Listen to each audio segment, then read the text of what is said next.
여러분 오늘도 잘 견디고 계십니까? 김명준의 뉴스파이터입니다. 오늘은 퀴즈로 시작해 봅니다. 사람과 사람 사이에 가깝다 싶은 사이는 밥을 같이 먹는 사이죠. 그럼 그보다 조금 더 먼 사이는 언제 밥 한 끼 먹읍시다 하는 사이겠죠? 그럼 그보다 조금 더 먼 사이는 이날 밥 한 끼 먹읍시다. 아니요, 제가 몸 좀 아파서요. 마지막으로 그보다 조금 더욱 더 먼 사이는 회차하시길 기다릴게요. 먹고 싶은 사람들 거는 이미 먹었습니다. 과연 이 사이의 간격은 다시 좁혀질 수 있을까요? 없을까요? 누구 목소리 같죠? 4월 25일 목요일 김명준의 뉴스파이터, 잠시 뒤에 이 이야기 해보도록 하겠습니다.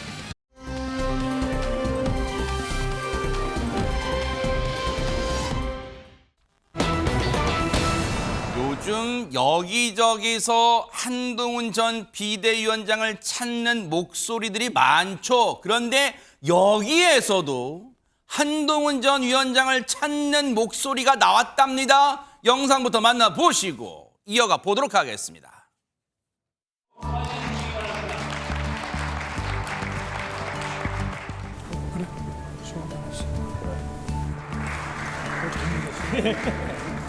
당을 위해 어려운 결단을 내려주신 의원님들도 계시고 한 분 한 분의 헌신과 노력이 참으로 대단했습니다.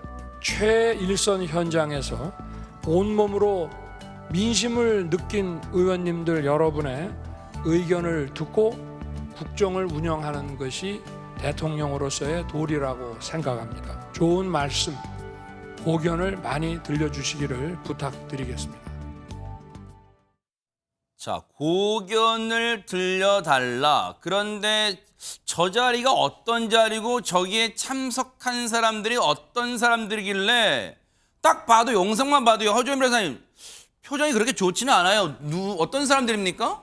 22대 총선에서 낙선한 사람들의 모임입니다. 그러니까 낙선하거나 공천받지 못한 국민의힘 의원들을 불러서 격려하는, 위로하는 점심 모임을 가진 거예요. 그래요? 어제 윤석열 대통령이 이렇게 이 국민의힘 의원들을 청와대 영빈관으로 초청해서 오찬을 함께한 건데요. 네. 이 자리에서 윤 대통령은 보신 것처럼 민생과 나라의 미래를 책임지고 있는 정치적인 운명 공동체이자 동지이다. 그러니까 끝까지 함께해달라 이렇게 얘기를 하기도 했고요. 네. 제 부족함을 깊이 성찰하고 있다라고 하면서 이번 총선 참패에 대해서 위로와 반성의 말을 전했습니다. 그랬더니 이 여권 전체가 반성하고 눈에 띄는 변화를 이뤄내야 한다는 자성의 목소리들이 윤석열 대통령 면전에서 이 참석한 의원들의 입에서 쓴소리가 나온 거예요. 주로 이 최재형 의원과 이 서병수 의원을 중심으로 네. 대통령이 정책의 구체적이고 세세한 사항까지 하나하나 간섭을 해서는 안 된다라는 얘기도 나왔고요. 네. 또 윤 대통령을 대통령으로 만들자고 앞장섰던 윤 대통령과 가까운 이른바 윤핵관을 얘기하는 거겠죠. 네. 이 인사들이 편가르기를 해서 분열시킨 것이 패배의 원인이 됐다라고 얘기를 하면서 이 당에서 좀 소외되거나 거리가 있는 사람들도 끌어안으려는 어떤 외연을 확장하려는 노력을 해야 된다라는 목소리도 나왔습니다. 네. 거기에다가 이 문재인 전 대통령과 관련된 얘기도 나왔습니다. 네. 지난 대선 때 문재인 정부와 다르게 하면 된다고 했는데 그렇게 했느냐, 소통하고 있는지 의문이다라고 얘기를 하면서 이 윤 대통령이 독선이다, 불통이다 이렇게 비판해온 전 정부를 언급하면서 쓴소리도 하는 얘기가 나왔습니다. 네.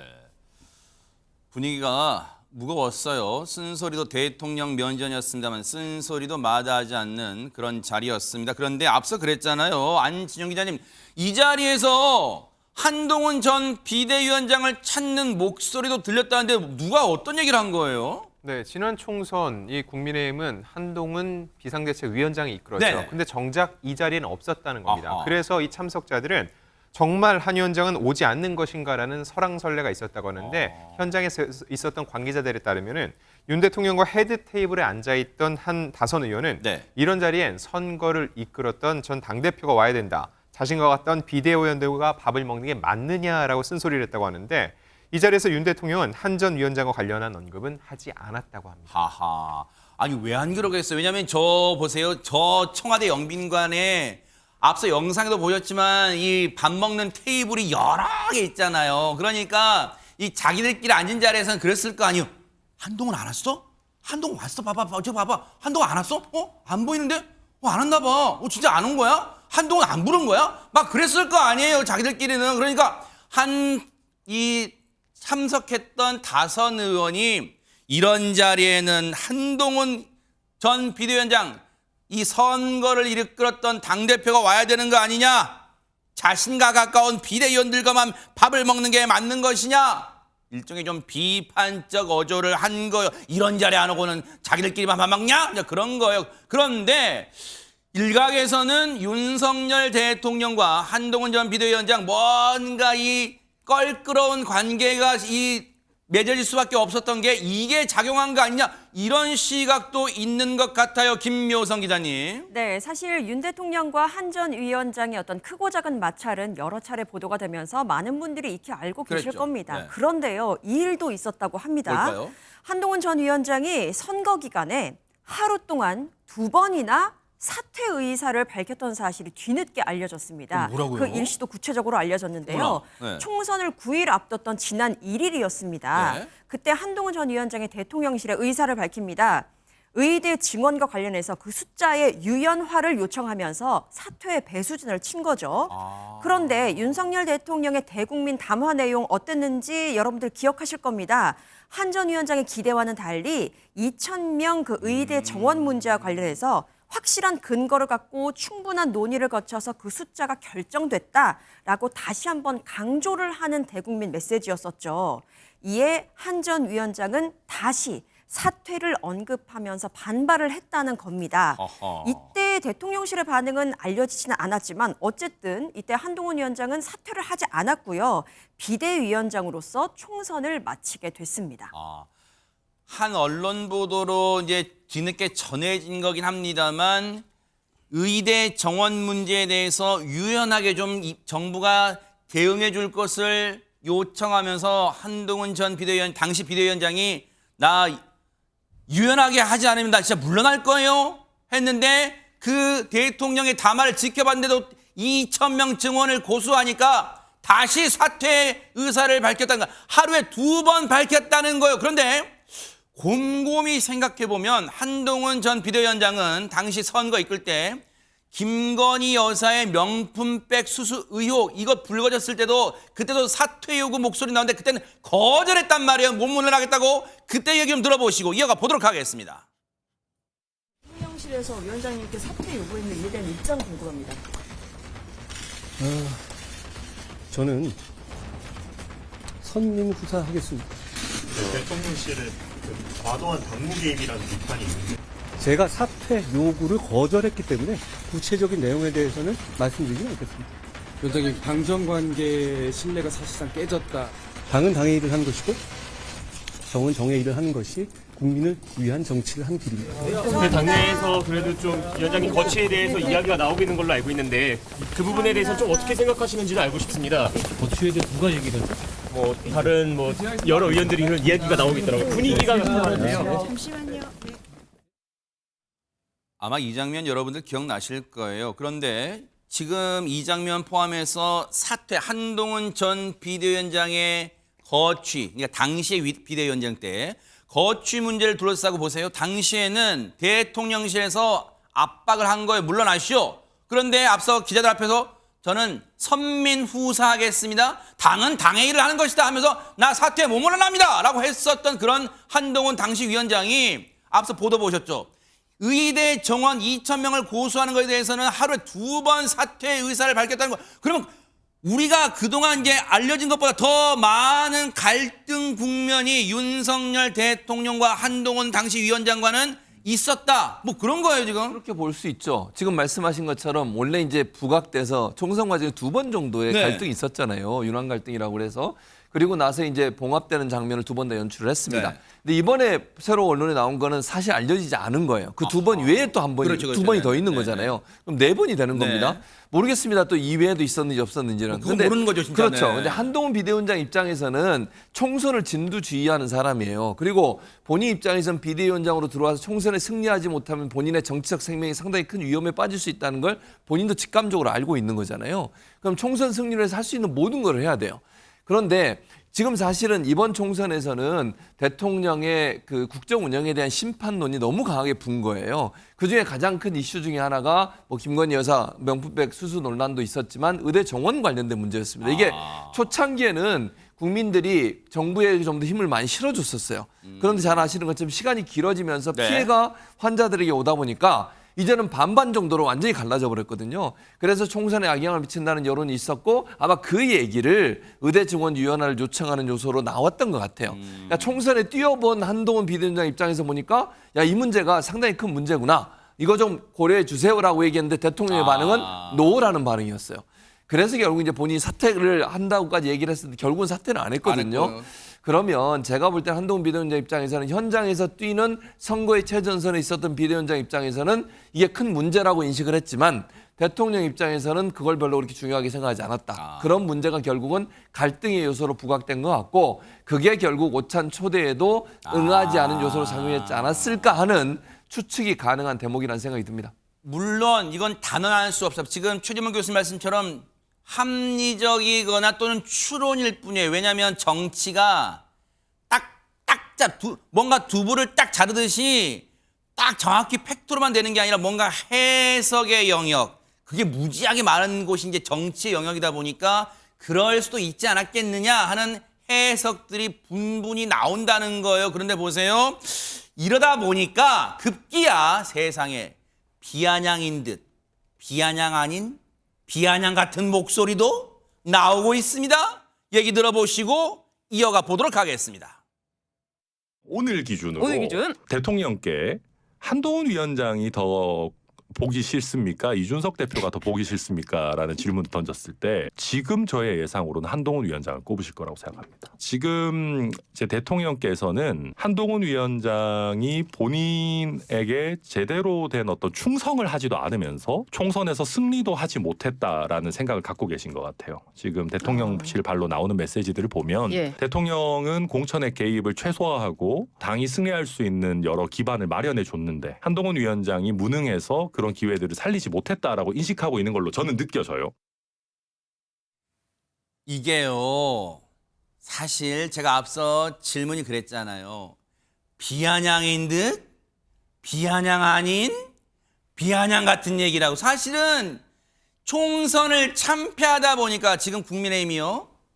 지금 개혁신당의 비례대표 당선인 천하람 당선인이 남의 입장에 강 건너 불구경 입장에서 팔짱 끼고 딱 보니까 국민의힘 내부 이 상황에 대해서 이렇게 지금 비아냥인 듯 비아냥 아닌 비아냥 같은 얘기를 하고 있어요. 지금 오늘 순간으로 딱 질문을 했을 때 윤석열 대통령한테 이준석이 더 싫습니까? 한동훈이 더 싫습니까? 하면 최명규 원장님 한동훈을 더 싫어할 것 같다고 그렇게 추정하고 있습니다. 네, 근데 둘 다 별로 그렇게 미움의 대상은 아닐 것 같습니다. 네. 이준석 대표나 이제 그 가까우신 분들은 가지고 있는 가장 커다란 정치적 힘이 대통령이 나를 미워한다예요. 그러니까 대통령이 나를 미워한다, 나를 싫어한다라고 하지만 아마 미워한다는 거는 생각하고 있어야 되는데 그렇게 생각에 엄청난 비중을 차지하진 않으리라라고 생각하게 되는 거고요. 뭔가 미워하는 것도 정이 있어야지 미워한다는 거예요? 중요도가 있는 거죠. 네. 인간은 한순간에는 한 생각밖에 못해요.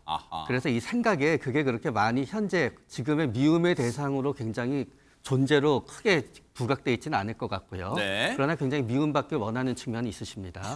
미움받기 원하는 측면이 있다. 네네, 미움받기를 원하죠. 네, 그렇습니다. 그런데 한동훈 위원장은 또 저는 이런 생각해봅니다. 뭘까요? 저는 윤석열 대통령과 한동훈 위원장의 관계는 옛날에 최동욱 검찰총장과 윤석열 대통령의 관계가 생각이 나요.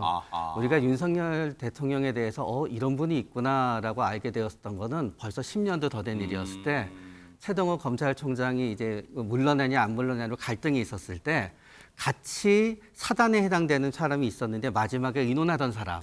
그러면서 그 다음에 이제 굉장히 입장이 바뀐 사람 하면서 나오게 된 거예요.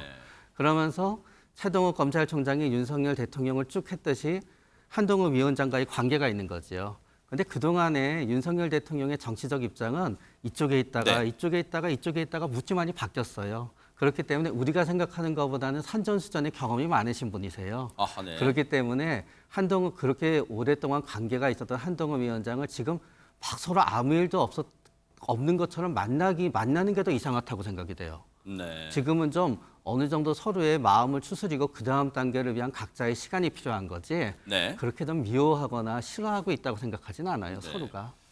최명기 원장님의 뭐 지극히 개인적인 의견이긴 합니다만 놀랍습니다. 왜냐하면 평소 진료하시느라 바쁘실 텐데 어떻게 정치 사안에 대해서 이렇게 또 이 깊이 또 이 해안을 갖고 계실까, 또 생각을 많이 해보셨을까 놀라울 뿐인데, 물론 이건 개인적 의견이라는 거 다시 한번 짚어보고요. 그런데 일단 어쨌든 뭐 지금 윤석열 대통령이 이 순간에 이준석 뭐 당선인을 더 싫어하냐, 한동훈 전 비대위원장을 더 싫어하냐, 이거는 앞서 제가 말씀드렸죠.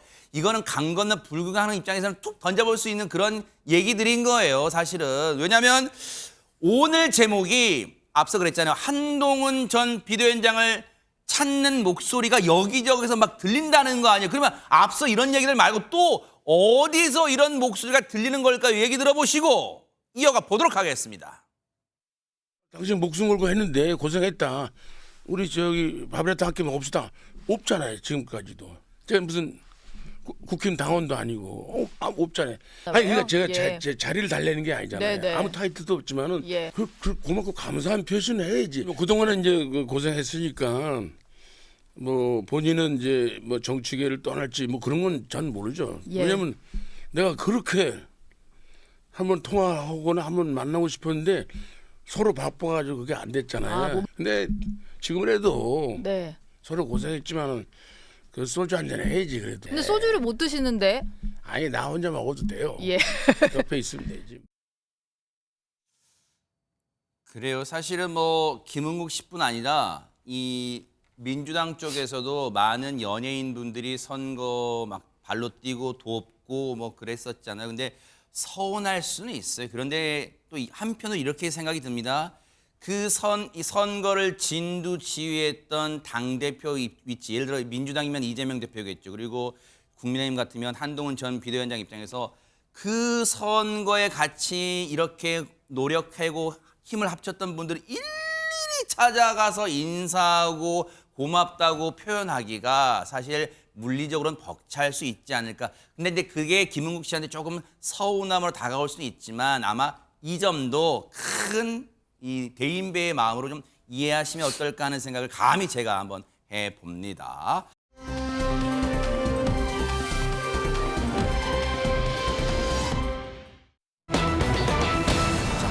분위기 바꿔봅니다.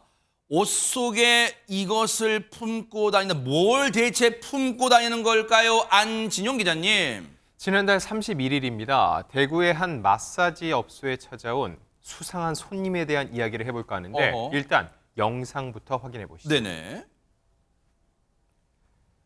가게 문을 두드리는 이 남성.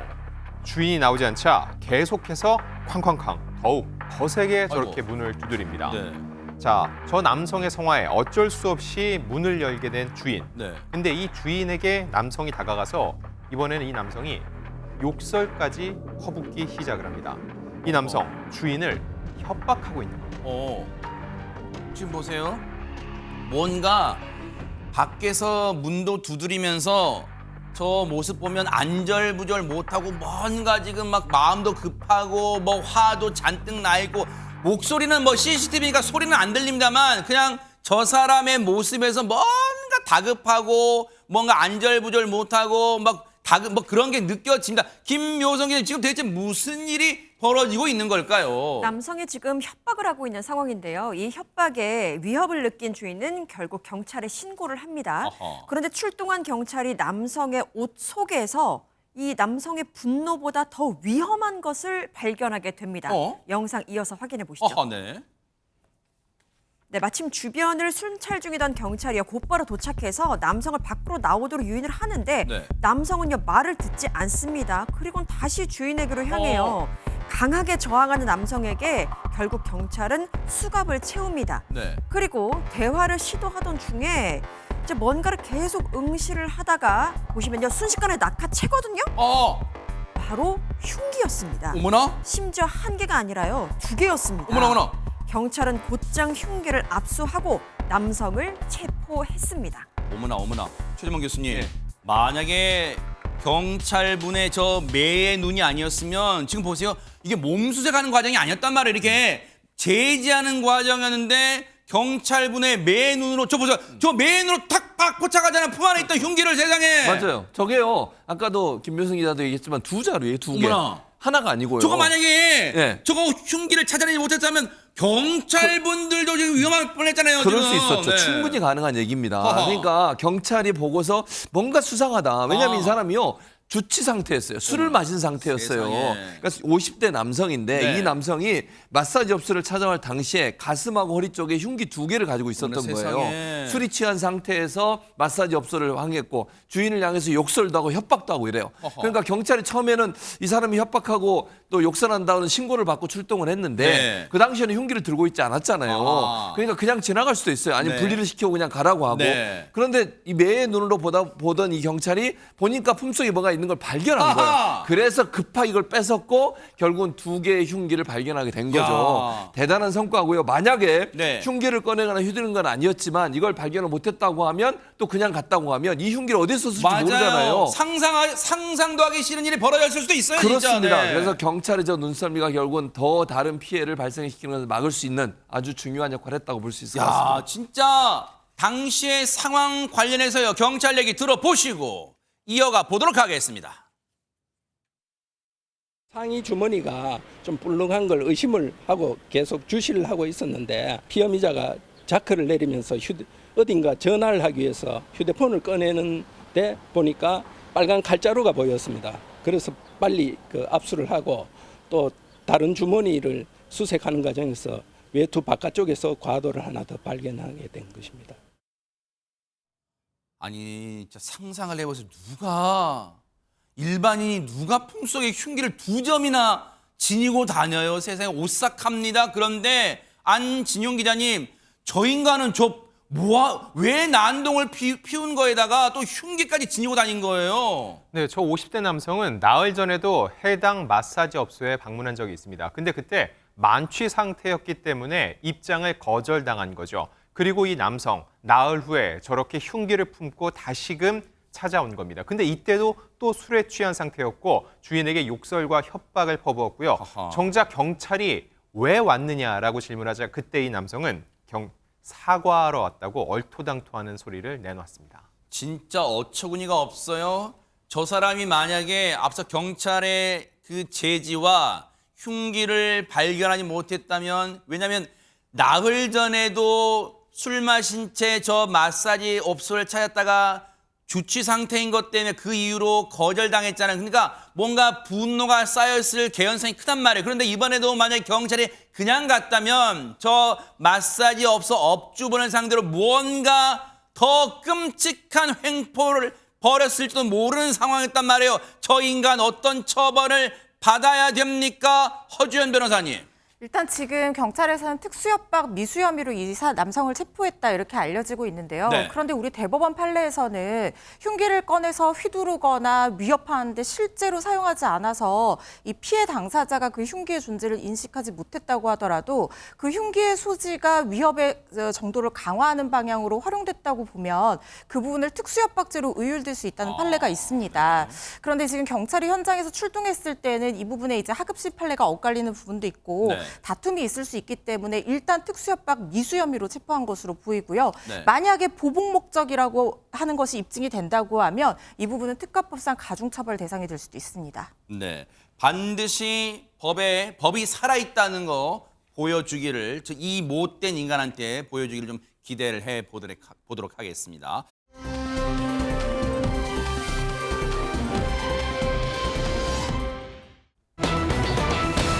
자, 분위기 바꿔봅니다. 어머 세상에, 부둥켜 안고 눈물 흘리고 대체 어디서 무슨 일이 벌어졌을까요? 먼저 영상으로 만나보시고 이어가 보도록 하겠습니다. 제발 이주 언니 제발.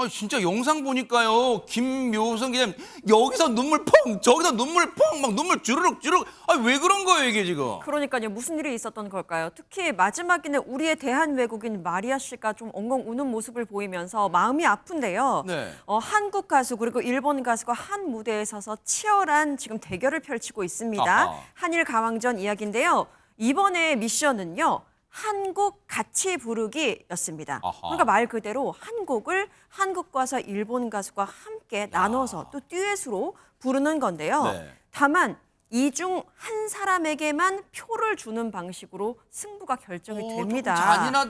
그렇습니다. 네. 먼저 첫 무대는요. 우리가 아주 잘 알고 있는 노래로 대결을 펼쳤는데요. 어떤 무대인지 영상으로 확인해 보시죠. 아하, 네.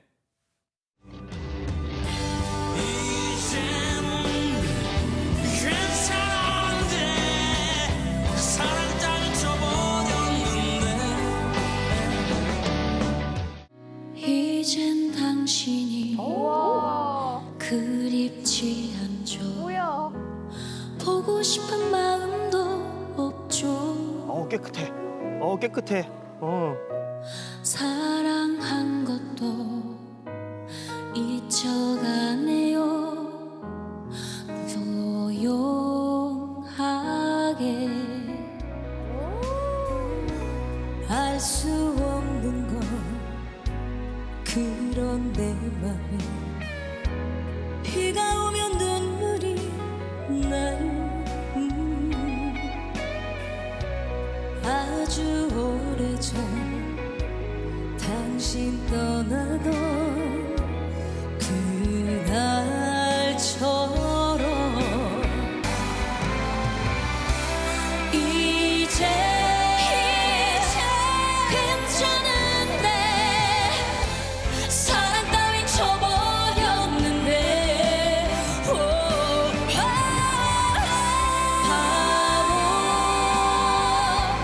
같은 날 눈물이 날까.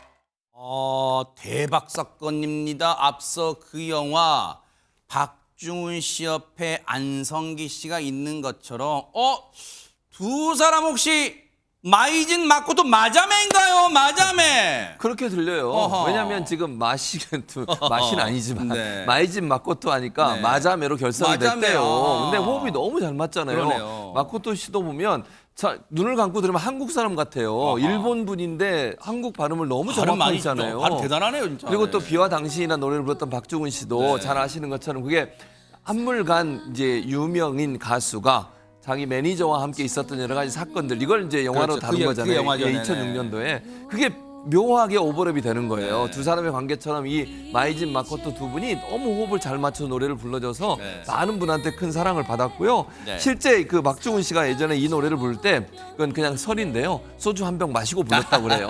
감정을 살리기 뭔가 위해서. 감성 내네. 예, 그렇습니다. 그래서 두 사람의 무대가 끝나고 서른도 씨가 이런 극찬까지 뭘까요? 했어요. 야, 두 분께 제가 곡을 주고 싶다. 와. 너무 호흡이 잘 맞았다는 그러니까요. 걸 얘기하는 건데 그만큼 좋은 무대를 보여줬습니다. 네. 그런데 이게 앞서 제가 말씀드렸잖아요. 한 곡 부르기 미션은 아무리 생각해도 가혹해. 왜냐면 누가 먼저 첫 소절을 시작하는가도 중요하고 중간에 보세요. 또 화음도 넣고 그 화음을 넣는 역할 누가 해야 되냐. 안진영 기자님 이러다 보면 근데 점수는 한 사람한테 줘야 돼. 너무 가혹한 거 아니에요 이거 진짜? 제가 봐도 이 한곡 미션은 진짜 좀 잔인합니다. 그러니까요. 왜냐면 하나의 노래를 함께 부르는데 서로 경쟁을 해서 이겨야 되는 동시에 화음할 때는 함께 살아야 되거든요. 그렇죠. 결국 양가 감정이 다 드는 무대라고 볼 수 있거든요. 아하. 그리고 어떤 노래를 선곡하냐도 중요한데 한국 노래니까 마이진이 유리한 거 아니야 할 수 있죠. 근데 여러분 생각해 보세요. 마코토가 한국어 발음이 좋다는 것만으로도 와 합니다. 그러면은 둘이 똑같이 부르면 마코토가 더 잘한 것처럼 보일 수밖에 없어요. 그러네요, 뭔가. 그래서 결코 누가 더 유리하다고는 볼 수 없는데 네. 너무 완벽한 호흡 때문에 한 사람은 도저히 뽑을 수 없다는 판정단의 목소리가 나왔고 네. 이는 허언이 아니었습니다. 왜냐? 최종 두 사람의 결과가 판정단에서 50대 50이 나왔던 거죠. 이 두 사람 사실 서로를 이겨야 되지만은 또 서로에 대한 존중이 있었기 때문에 이 50대 50 결과를 보고 가슴을 쓸어내리면서 서로 기뻐했는데 네. 하지만 경쟁은 경쟁입니다. 결국 국민 판정단 손해에서 이 판가름이 났는데 네. 한국팀 마이진의 승리였습니다. 아하. 팔이 꼭 안으로 굽어서 그러신 건 아니에요. 왜냐면 모든 분의 귀가 또 공정하니까 그 결과는 마이진 씨에게 갔어요. 그러면 김묘성 기자님 이번 경연은 한국 부르기 경연은 모든 가수들이 지금처럼 일본 가수도 다 한국어 연습해서 막 부르고 그러는 거예요? 꼭 그런 것만 아니었습니다. 앞에서 보셨던 마자메, 마이진, 마코토처럼 한국의 명곡을 한국어로 부른 팀도 있는가 하면 네. 일본의 명곡을 일본어로 부르기도 했고요. 어허. 또 한국과 일본에서 동시에 인기를 끄는 노래를 했을 때는 한국과 일본어를 번갈아 가면서 동시에 부르기도 했었습니다. 이번에 보실 무대가요. 바로 네. 한일 양국의 언어가 오가면서 꾸려진 무대의 모습인데요. 중요한 건요. 누가 불렀는지 보시면 깜짝 놀라실 겁니다. 뭐나? 영상으로 확인해 보시죠. 요새 들어 잘 나가는 나 같은 여자 엉덩이도 차분 예쁜 나 같은 여자 나를 보고 흔들어봐 하니 답해봐라 답답하잖아 오네가이 기죽게ないで私のハートはチクチクしちゃうの난 싫어 쳐다보면 싫어 Honey Fresh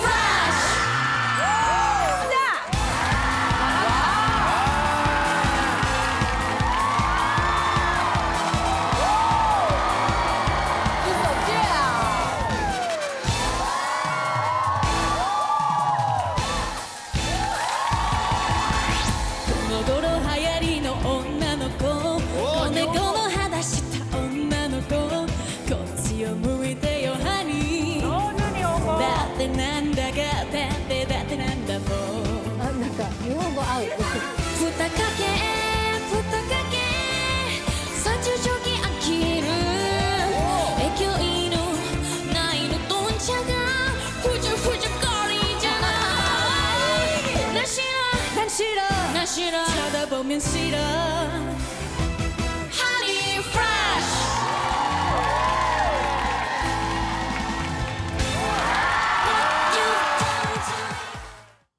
아니 근데 진짜 신나는 무대 받긴 봤는데 허준 변호사님 제가 이 곡을 어디서 들어봤는지 제가 이거 보는 동안 계속 이렇게 장단 맞추고 있었는데 왜 그러죠 이게? 그게요. 아유미 씨 아시죠? 아유미 씨. 요새 들어 잘 나가는 나 같은 여자. 여자. 아하. 그 노래를 불렀던 것이 기억에 남으셔서 그러실 거예요. 이게 원래 일본 가수 코다쿠미 씨의 최대 히트곡인데 그래요? 아유미 씨가 제일교포 출신이시잖아요. 아하. 그래서 이걸 번안해서 한국에서 불러서 굉장한 인기를 얻었어요. 어쩐지 귀에 뭔가 좀 있군요. 그렇죠. 네. 그런데 제가 왜 아까 약간 어설픈 발음으로 불렀냐면 아유미 씨도 실제로 약간 어설픈 한국어 발음으로 불러서 그게 더 귀엽고 매력이다 해서 더 인기를 끌었던 노래거든요. 네. 그런데 마리아 씨가 부른 걸 한번 들어보십시오. 한국어 발음이요. 뭐 아유미 씨보다 더 정확하게 지금 이 노래를 불러서 저는 너무 깜짝 놀랐는데요. 네. 이렇게 또 서로 이렇게 나눠서 부르는 것 거기다가 마리아 씨가 일본어로도 불렀잖아요. 그런데 일본어를 제가 일본어를 다 알지는 못하지만 일본 드라마 보면서 느꼈던 그 살짝 배웠던 게 있는데 그 뜻을 알고 표현을 해가면서 부르는 것처럼 느껴졌어요. 그래서 진짜 마리아 씨 언어의 한계는 어디까지인가 이런 생각도 들었고 네. 또 미우 씨 비주얼 센터잖아요. 두 사람의 댄스도 그리고 소절을 나눠서 부른 것도 정말 매력적인 무대였다는 생각이 드는데 이 무대에서 승자가 누구였을까? 저 그게 너무 궁금해요. 그러니까요. 아니 근데 일단 대한미국인 마리아 씨의 매력, 이 능력은 대체 어디까지입니까? 최지만 교수님. 그러니까 저는 마리아 씨를 통해서 네. 한국 노래 들어봤죠? 네. 오늘 이제 일본 노래까지 들어봤어요. 그러네요. 네. 미국 노래는 언제 부르죠? 영어로 된 노래는 한 번도 못 들어봤어요. 네. 그래서 참 마리아 씨는 능력이 대단하다는 생각이 들어요. 그러니까요. 네. 언어를 습득하고 발음하는 능력이 저렇게 대단하다는 뛰어나요, 건 진짜. 네. 그리고 또 마리아 씨가 지금까지는 그렇게 퍼포먼스를 많이 하는 그런 가수는 아니었어요. 아하. 근데 오늘 보면 뭐 이렇게 무대에서 퍼포먼스 하는 게 상당히 많이 나오잖아요. 그렇죠. 이런 네. 부분도 사실은 마리아 씨가 많이 노력하고 있는 그런 모습이라고 볼 수 있을 것 같고요. 네. 그리고 미유 씨는 사실 아이돌 출신은 아니지만 아, 그래요? 그런데도 불구하고 본인도 열심히 지금 퍼포먼스를 하고 있잖아요. 아하. 그런 점이 두 분에게는 상당히 큰 시너지를 불러왔을 거라고 생각이 네. 들고요. 아하. 아까 뭐 허지원 변호사는 누가 이겼는지 궁금하다고 그랬는데 앵커도 그러셨고 저는 딱 보면 다 답이 나올 것 같은데요. 누굽니까?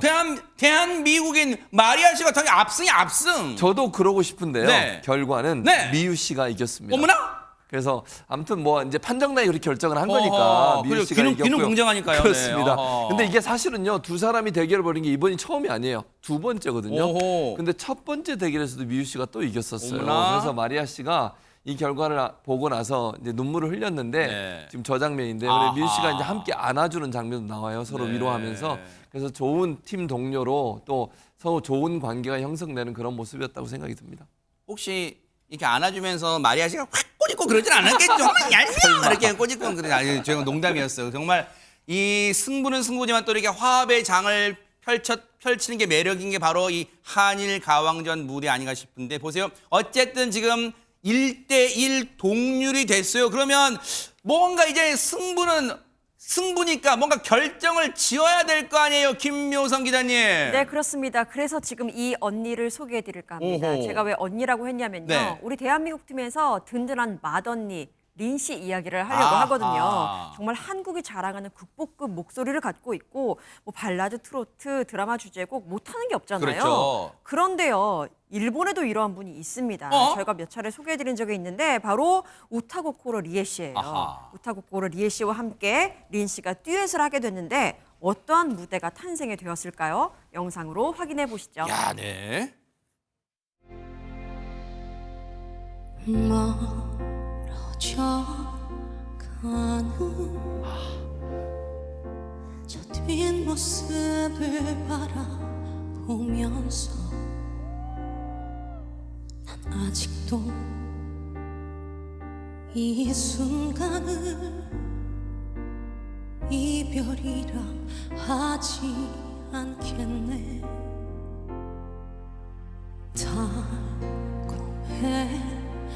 달콤했었지 그 수많았던 추억 속에서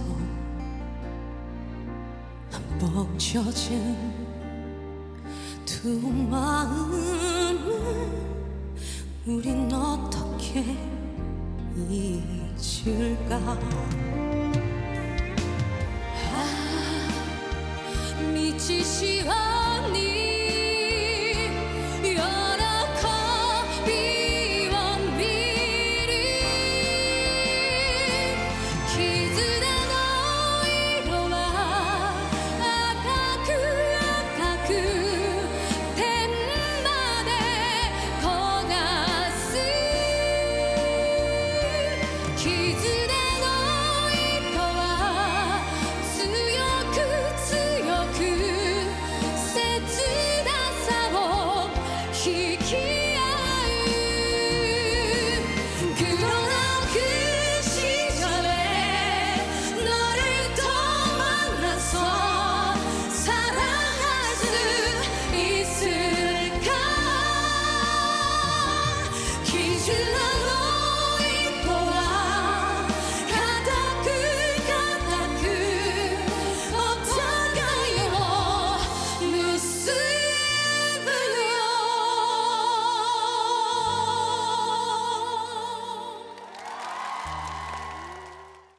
이게요.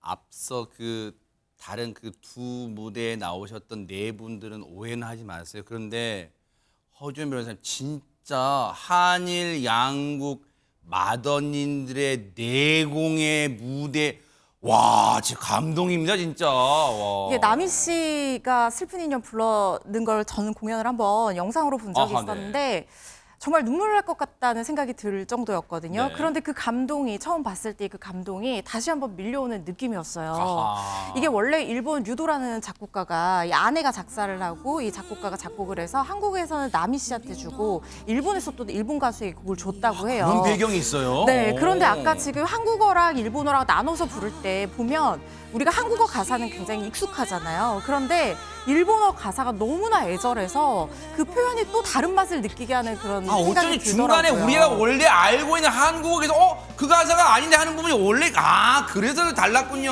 그렇습니다. 그래서 가사를 비교하면서 들어보는 그 맛도 있었고 아하. 이렇게 두 사람이 같이 똑같은 하얀색 옷을 입고 무대 연출한 것도 저도 너무 아름답게 와닿았습니다. 네.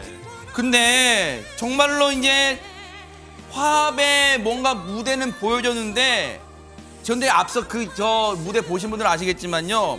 두 사람이 최명규 원장님 저렇게 막 열창하고 나서 호흡이 가빠올 텐데 결과가 발표되기 전에 두 사람이 부둥켜 안고 막 눈물도 흘리고 그랬어요. 혹시 결과 나오면 앉기 싫어 그럴까 봐 혹시 미리 아는 거예요 혹시? 이제 힘든 과제를 갖다 딱 끝냈으니까 네. 둘이 같이 이제 저 보세요. 어머. 네. 네네네.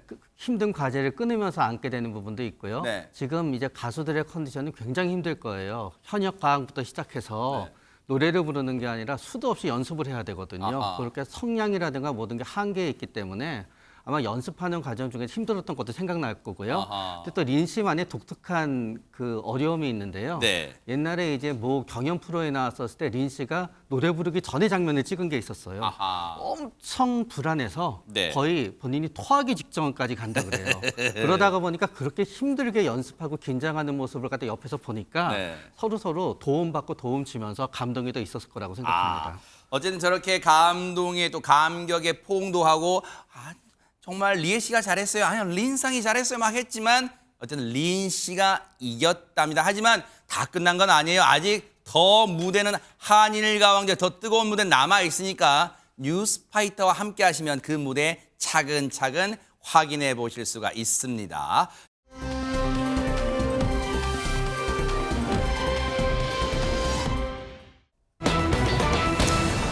자, 분위기 바꿔볼게요. 아니, 누가 옆 사람의 통화를 엿듣는가? 김묘성 기자님. 네, 평소 같으면 누가 내 통화를 엿듣는다 싶으면 좀 기분 나쁘기도 하고 그쵸. 찜찜하기도 하잖아요. 그런데 이번과 같은 경우는요, 굉장히 든든한 경우입니다. 누군가가 옆 사람의 통화 내용을 유심히 들은 덕분에 범죄 피해를 막았다고 하는데요. 어떤 내용인지 영상으로 소개해드리도록 하겠습니다. 무슨 일일까요, 네? 네, 카페에 앉아있던 시민입니다. 갑자기 고개를 들고는요, 건너편에 앉아서 통화 중이던 20대 여성을 쳐다봅니다. 어허. 뭔가 초조해 보이는 여성인데요. 네. 불법 웹툰 본 적 없다고요? 라고 대답하고 있던 겁니다. 어허. 통화 내용을 듣던 시민은요, 뭔가 수상하다 직감하고는 곧장 바깥으로 나가서 112에 신고를 했습니다. 그러네요, 네. 그리고 출동한 경찰이 통화 중이던 여성에게 다가간 바로 그때는요, 이 여성이 보이스피싱을 당하기 일보 직전의 상황이었다고 합니다. 어머나. 아니 근데 온몸에 지금 얘기 듣고 순간 소름이 쫙 끼쳤어요 지금. 그런데 보이스피싱을 당할 뻔했던 그 순간이라는 거예요 지금 저 순간이. 그렇습니다. 지금 신고를 받고 경찰이 출동을 했잖아요. 네. 확인을 해봤더니 실제 20대 여성이 직전까지 통화한 상대가 네. 은행원을 사칭한 보이스피싱 조직원이었던 어머나, 거예요. 세상에. 그런데 이 여성분은 모르고 전화를 계속 한 거잖아요. 어머나, 네. 근데 더 황당한 건 네. 출동할 당시에 여성은 조직원에 속아서요. 네. 휴대전화로 원격 조정 앱을 설치하고 있는. 그러면 어머나. 상대방이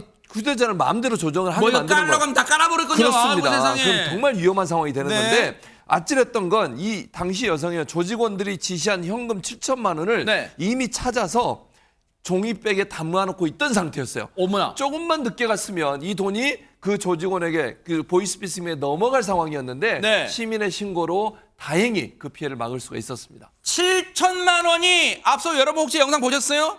그 영상 보시면 저 여성이 경찰분 도움으로 일어날 때 그 무슨 상자 들고 있었죠. 거기 세상에 대박 사건 700만 원도 아니고요. 7천만 원 현금을 이미 찾아서 들고 있었다는 거예요. 허주현 여사 진짜 경찰분 아니었으면 그리고 저 신고한 여성분의 눈썰미가 아니었다면 저 큰일 날 뻔했어요 진짜. 정말 큰일 날 뻔한 아찔한 순간이었죠. 그런데 우리가 이 보이스피싱범에 왜 속을까 생각하잖아요. 네. 그런데 저도 속을 뻔한 적이 있습니다. 아하. 제가 변호사 초임 시절인데 변호사도 속을 뻔할 정도로 굉장히 사람의 어떤 환경을 이용해서 굉장히 궁지로 몰아넣으면서 그리고 실제 실제로 신분을 확인해 보면 홈페이지에 나오는 사람을 사칭을 해요. 그래요? 네, 그래서 이 여성도요. 경찰이나 검찰 같은 수사기관을 사칭을 해서 휴면 계좌가 사기 피해자 대포 통장으로 사용이 됐다. 제가 속은 것과 굉장히 유사한 방법입니다. 무죄를 증명하려면 본인 명의의 통장에서 지금 저 상자에 7천만 원 들어있다는 거잖아요. 대박 사건. 저걸 현금을 인출해서 금감원으로 가져와야지 당신의 무죄가 입증이 된다. 이렇게 속인 거예요. 어머나. 그리고 돈을 건넬 주소까지 전달을 했다고 합니다. 그런데 공교롭게도 이 20대 여성이요. 최근에 실제로 휴면 계좌를 해지한 사실이 있었다는 거예요. 그러니까 사람의 어떤 궁지에 몰릴 수 있는 상황을 이렇게 교묘하게 이용을 하는 거죠. 그래서 혼란과 불안함에 빠져서 조직원이 사칭한 검사 이름을 인터넷에 검색했는데 실제로 현직 검사로 근무한 사람으로 나왔다는 거예요. 어머나. 그러니까 아이고 큰일 났구나 싶어서 저렇게 돈을 인출해서 기다리고 있었던 거죠. 아니 그러면 안진용 기자님 보세요. 저 피해를 당하기 일보 직전이었던 여성분은 이미 저 보이스피싱 책이 시킨 대로 7천만 원도 찾아서 지금 가지고 카페에 앉아 계셨어요. 그 다음엔 어디로 향하려고 했을까? 세상에 정말 놀랍습니다, 진짜. 네, 수사기관이 척했던 이 보이스피싱 일당들이 알려준 그 주소는 금융감독원이 아닌 한 원룸 소재지였다는 거죠. 세상에. 그래서 이를 수상력인 20대 여성은 인근 카페로 가서 먼저 대기했습니다. 굉장히 현명한 선택이라고 볼 수 있는데 현명해요, 진짜. 중요한 건 여기서 그들은 포기하지 않았다는 겁니다. 카페에 있던 여성에게 다시 전화를 건 조직원은 은행 보안팀 직원을 사칭을 했고요. 방금 현출을 인출한 은행에서 뭔가 잘못되고 당신의 휴대전화가 해킹당했다면서 원격 조정 앱을 설치하려고 유도까지 합니다. 아하. 이 유도하는 과정에서 20대 여성에게 불법 웹툰을 본 적이 없느냐고 체근했는데 마침 그 순간 옆에 있던 시민이 이 통화 내용을 듣고 지체 없이 신고를 했던 거죠. 세상에 진짜 대단하신 게요. 요즘 우리 세상이 좀 각박해져서 도통 남의 일에 신경 안 쓰려고 하잖아요. 또 그게 예의인 줄 알고. 그런데 보세요. 이 여성분이 저 카페에 앉아 계셨던 여성분이 신경 안 쓰고 무관심했다면 정말 큰일 날 뻔했어요. 이 여성분, 이 신고해 주신 분 얘기 좀 들어보시고 이어가 보도록 하겠습니다. 그분이 제 앞에 앉아 계셨는데 계속 통화 소리가 들렸어요. 뭐 불법 사이트에서 웹툰 본 적 없다 이런 소리가 계속 들리니까 좀 이상했어요. 그게 숫자를 계속 읊으시는 거예요. 적으시면서 지금 지정된 은행에서 인출하려고요. 이거를 듣자마자 그냥 나가서 신고했죠. 잘못 봤으면은 사과를 하면 되는 건데 정말 보이스피싱이면 이게 돌이킬 수가 없잖아요. 저도 취준생이라 돈 10,000원, 20,000원이 소중할 때가 있는데 다행이죠, 다행이고. 세상에 최명규 원장님 선한 행동을 하신 분의 그 말씀하시는 거 보면 말씀도 어떻게 보면 이렇게 선하게 하실까요, 세상에. 맞습니다. 말투에서부터 남이 잘못되는 걸 갖다 걱정하는 게 느껴지고요. 맞아요, 느껴져요, 진짜. 네. 그런데 저분의 입장에서는 산만함이 오히려 남한테 도움이 됐어요. 저분의 입장에서 공부를 하고 있었다 그러면 이게 안 들려야 되잖아요. 그런데 그게 들리는 거예요, 그래요. 오히려. 그런 게 도움이 됐고 또 어떤 의미에서는 또 저거 착한 충동성이라고 하는데요. 일단 하고 야단 뭐라고 하더라도 사과하면 된다는 거 일종의 착한 그러네. 충동이거든요. 그러네요. 그래서 좋은 장점을 많이 갖고 계시고 산만함도 장점이 될 수 있다는 걸 꼭 기억하시면 됩니다. 그래요. 이 시민분께요 감사장과 경찰이요 감사장과 또 포상금을 드렸어요. 꼭 어떤 포상금 감사장을 받아서 그게 또 그래서만 마신 게 아니라요. 이런 분들이 계시기에 아직 대한민국은 참 살만한 곳이다 이런 생각 하게 해주셨어요. 정말 감사의 박수 보내드립니다.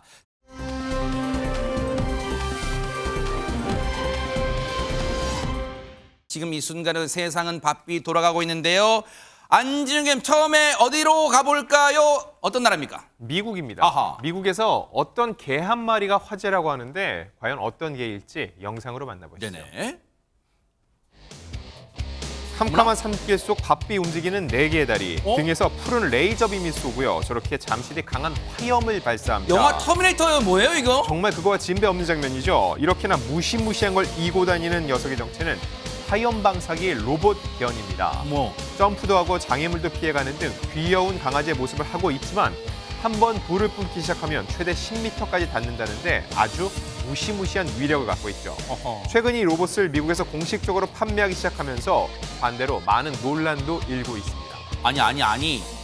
김명성 기자님 신기하긴 한데 저 시뻘건 불길을 뿜는 거, 저 10m까지 뿜는 거, 저걸 공식 판매한다는 건 일반인들도 살 수 있다는 거예요, 지금? 네, 그렇습니다. 미국의 한 제조업체가 얼마 전부터 팔고 있다고 하는데요. 어머나. 이게 가격이 한화로 약 1,300만 원이라고 합니다. 세상에. 근데 효능을 보니까 산불 통제 및 예방, 산불을 낼 것 같기도 한데. 자, 농업 관리도 하고요. 생태 보존하고 뭐 오락 특수 효과, 눈, 뭐 얼음 제거 이런 효능을 갖고 있다고 합니다. 네. 근데 보셨던 것처럼 효능이 너무 강력하다 보니까 네. 아, 이게 어떻게 쓸지 장담할 수 없겠다. 이건 네. 무기나 다름없다라는 어떤 걱정 어린 시각이 지금 팽배하다고 합니다. 그러니까 그런 걱정은 반드시 참조해서 그 걱정을 완화시킬 수 있을 때가 조금 뭔가 대책을 마련하는 게 중요할 것 같아요.